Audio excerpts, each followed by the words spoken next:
আজ বানাবো কড়াইশুঁটির কচুরি। তাই আগে থেকে কড়াইশুঁটিগুলো ছাড়িয়ে সিদ্ধ করে নিয়েছি। তারপর আটাতে ময়ান দিয়ে নুন দিয়ে ভালো করে মেখে এরকম ডো বানিয়ে নিয়েছি। এরকম নরম একটু ডোটা বানিয়ে নিতে হবে।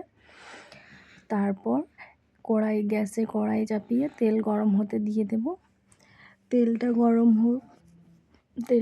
হওয়ার পর আস্তে আস্তে তার আগে একটু হলুদ গুঁড়ো তেলের মধ্যে দিয়ে দেবো, তাহলে হলুদের গন্ধটা আসবে না।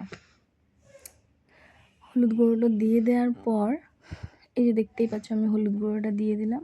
তারপর আস্তে আস্তে হলুদ গুঁড়োটা তেলের সাথে ভালোভাবে মিশিয়ে নেব, যাতে হলুদের কাঁচা গন্ধটা না থাকে।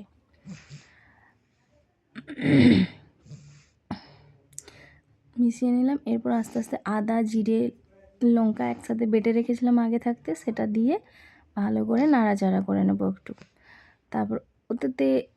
তারপর ওতে কড়াইশুঁটিগুলো দিয়ে ভালো করে একটু সতে করে নেব। কড়াইশুঁটিগুলো দিয়ে সতে করে নিয়ে বের করে নেব। তারপর সতে করার পর আস্তে আস্তে হাত দিয়ে মেখে নেব।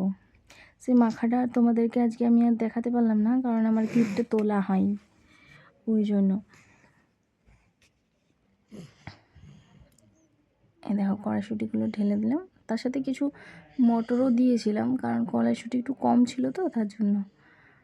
আগে থাকতে প্রি প্ল্যান ছিল না করার, তার জন্য দুটো মটর সেদ্ধ করা ছিল, সেই মটর দিয়েছিলাম।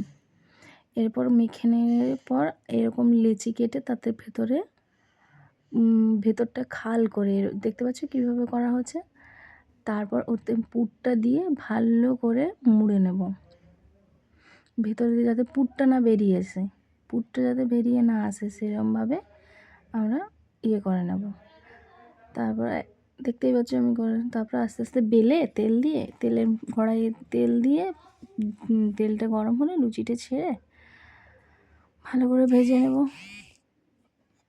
তারপরে এই যে দেখতেই পাচ্ছ আমি তুলে নিলাম। একে একে এরমভাবে সব কটা লুচি ভেজে নিতে হবে। প্রথমবারটা একটু ফোলেনি আমার, দ্বিতীয়টা দেখো দেওয়া হয়েছে। এরমভাবে আস্তে আস্তে সব কচুরিগুলো আমি ভেজে নেব, তেলে ভেজে তুলে রাখবো। তাহলে আমাদের রেডি গরম গরম কড়াইশুঁটির কচুরি। যদি তোমাদের রেসিপিটা ভালো লাগে থাকে তাহলে লাইক, কমেন্ট এবং শেয়ার করে দিও বন্ধুরা। আমার পাশেই থেকো। টাটা, ভালো থেকো, সুস্থ থেকো সবাই। এই যে আমার কড়াইশুঁটির কচুরি আর ঘুগনি তৈরি।